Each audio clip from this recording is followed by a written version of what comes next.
Drew's real proud of his friend there. Okay. That's all. Let's move on. Well, it looks like we survived. We ended up with about 6 or 8 inches of water in the bottom of the pond, but that's not a big deal. All our tarps stayed in place, so I'm assuming everything underneath is dry, which is fantastic. We can keep on trucking here. Once we get it all uncovered, we can start on finishing up this side of the pond. We're gonna have to take our large slabs and test fit them onto here and get them placed before we can actually flank it with the rock work, so we can close all that in on this one and on the far one there. Then we can go ahead and tighten up all the rest of these shelves with our rock work.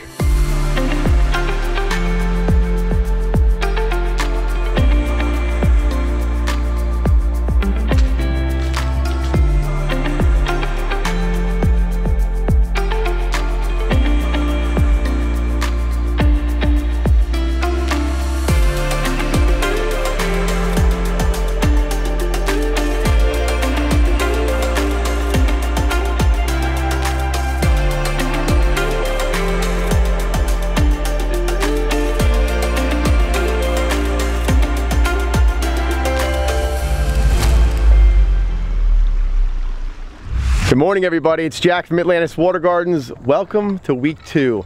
If you haven't seen part 1 of this incredible huge koi pond build, click on the link right here, pause this video, go check it out, get up to speed because we are rolling over here. We've got a couple things to button up on the top edge of the pond. We've got some plumbing here for the jets. There's lighting stuff that's got to be tightened up, and then we can start bringing this liner in and doing all the edge work on the outside of the pond. My focus today is to get this waterfall in, and it's going to be massive. We got lots of big boulders staged out here in the backyard, and while I'm here, if you're considering doing a big project, understand what kind of disturbance you're going to get in the landscape.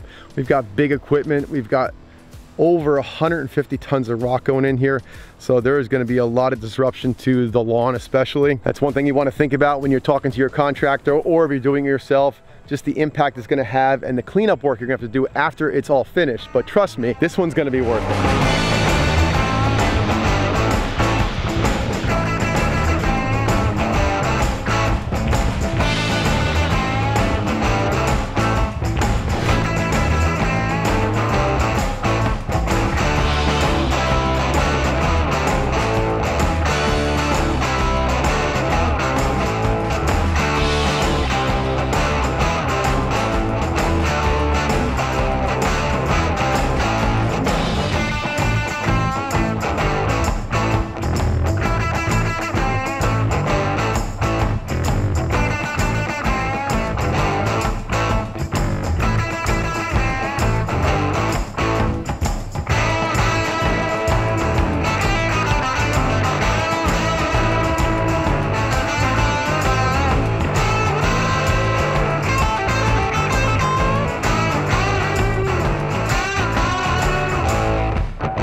We're finally up at the top of our waterfall. This is where we're installing our constructed wetland filter. We're gonna be pumping water down into the bottom. That trough right there that they're digging at this moment is for this centipede module. Our pipe goes in here, the water flows in. It comes up through those slots in the centipede up to a layer of aqua blocks. Then it's gonna go through graduations of rock and then gravel. So we start off with cobble that's about 5 inches or 6 inches big. Then we go to something smaller, like a 2 to 3 inch. Then we're up to like a 1 to 3/4 inch gravel at the very top before it flows out and starts the waterfall. This will get finished off with boulders on top to look like a small pond up here. At the end of the centipede is our snorkel, which is what Jason has right there.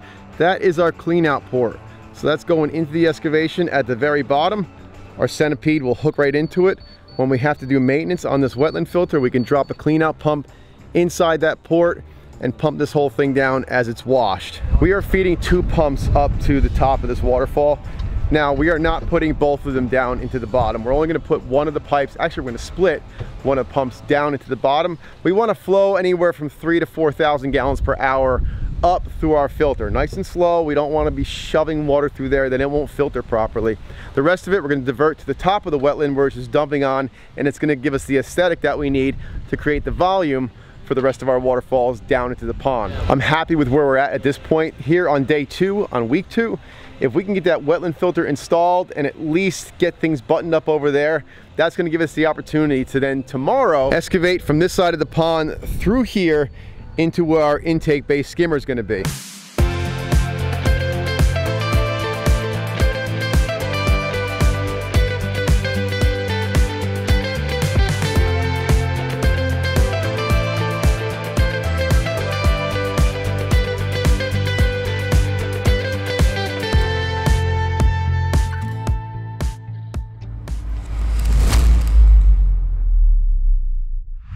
Foley and the guys have managed to get most of the wetland done this morning. All the rock work's going in. You can see how they're starting to naturalize the edges. Aquatic planting on the backside, just making this look like a natural wetland, which is what it's going to be. This is actually what's going to be filtering the pond. Drew got all the plumbing set up. Those two valves are to control the flow going to the bottom of the wetland as well as dumping on top. We want to send about half the water from the pump down to the bottom so it flows up nice and slow through all the aqua blocks, the layers of rock and gravel. The rest of that will be on top, along with this other pipe that's all going to feed the water for the aesthetics of the actual waterfall going down into the pond. Drew's real proud of his friend there. Okay. That's all. Let's move on. Right now, Rob and Kevin are laying out the liner from the pond. We are about to do our seam from the pond liner into the intake liner. This is where the water is going to be drawn into a collection area where we're going to have our pumps housed, and then they can do all their maintenance removal over here with the skimmer net. We've got to get this laid out nice and flat. We've got some boards. Those boys are getting them set up now. We're going to set those up underneath the liner, get a nice flat surface, clean the liner super well. Then we can start our seaming process. We start with a double-sided seam tape. So this actually has a sticky coating on both sides. So this goes onto the pond liner. Then we're going to seam the other liner onto it. So we're going to have that adhesion seaming those two pieces together. In order to do that, first we put down our primer. This is going to activate the glue that's in this tape. Once that's all seamed, we're going to go over the top of the whole joint with our 6-inch cover tape. This is a one-sided seam tape. It's sticky on one side. We've got a nice rough texture on the other. Super thick stuff. We'll clean that joint up real good. Put the primer on top of both sides of the liner. Then we're going to put down that cover tape, and that is going to completely seal this liner. And once the seam is done, we can go ahead and do our excavation for the intake, lay the whole liner in, and rock in the rest of this thing.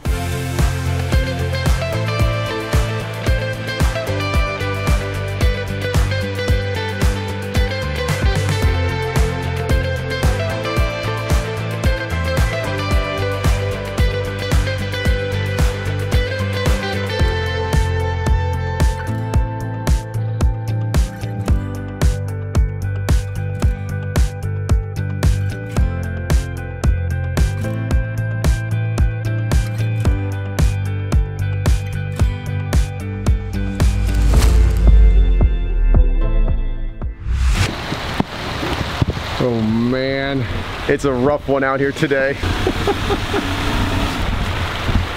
You're looking good, bud. Yeah. So everybody's really pulling together and busting their butts out here, getting soaking wet. We got the tent set up where the intake is. We got some of the gravel work done inside here. So even though it's raining cats and dogs, we're trying to make the best of it and get some of the stuff done, then check it off our list. So getting these in and graveling our intake here is one step closer. Oh man, these guys are really the absolute best. Pulling through, and I should say pushing through, working in the rain and making this job move forward one more day, because we would like to be out of here tomorrow. And with us getting this stuff done, that becomes a possibility. Hi. Get wet today.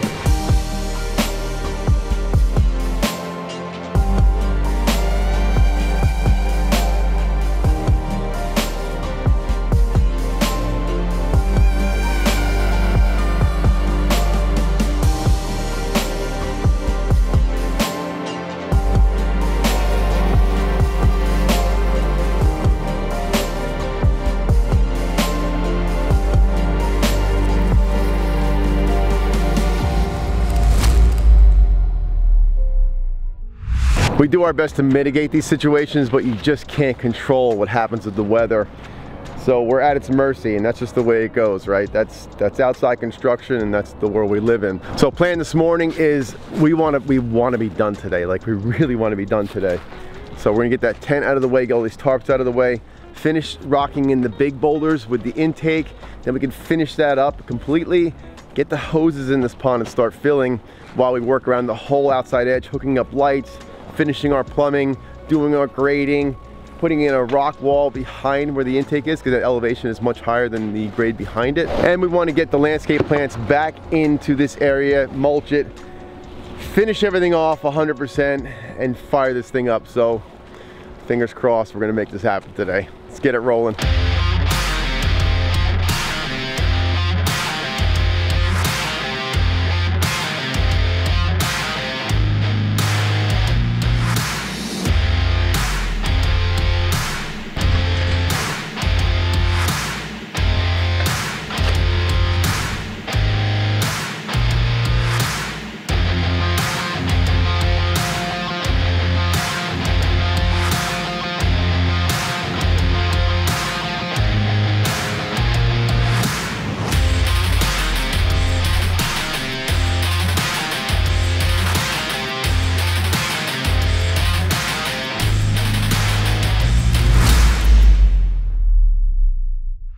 Okay, we're ready. Let's go get Anime and Butch. They've been patiently off to the side. We told them they could not peek. Let's see what they think. Before we get started, not only do you have an awesome backyard now, today is your 50th wedding anniversary, right? Yes. This is from us to you guys. Oh, thank you so much. God, thank Celebrate you so and enjoy much. tonight. Buy your new pond. Thank you. Are you ready to see it? Yeah, we're ready to see it. Absolutely. I can't wait. Let's go. Come on. Oh boy, here we go. Oh my goodness. Oh dear God Almighty. Oh my God, it's gorgeous. Oh wow. Oh, it is beautiful. Oh my God, from that little sketch to this.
What an awesome couple. You can't ask for a better reaction than that. When you first enter the backyard, you can see they obviously love water features. We got a set of basalt columns, which I like. These are actually raised up behind this cafe table as you enter the back screened-in porch area. Just got a nice tranquil sound. Got all these windows in the back of the sunroom, which lead you out to the backyard. and they've got themselves a little Atlantis waterfall here as well. So they got the sound of water as you make your way through the backyard, just different levels until we get towards the back. Got this big pergola, which usually has table and chairs under it. They do some meals back here, and this is just framing that gorgeous new water feature they have in the back. You've got direct line of sight from the windows all the way to that beautiful waterfall, just drawing you out there. I gotta give huge props to my crew. They're all over here taking this thing in. They love it. I had Kevin and Rob Fuentes out here. Those guys are from Long Island, Atlantis. They are a new company. They wanted to get some experience, and working with us, they definitely got a whole handful of it. They told me at the end of this week, this is probably the hardest they've ever worked, and I believe it because we all put in some long days to make this happen. Hit that subscribe button. Come on back every Friday, 4 p.m. We are giving you beautiful water features and showing you how we build them. See you guys on the next one.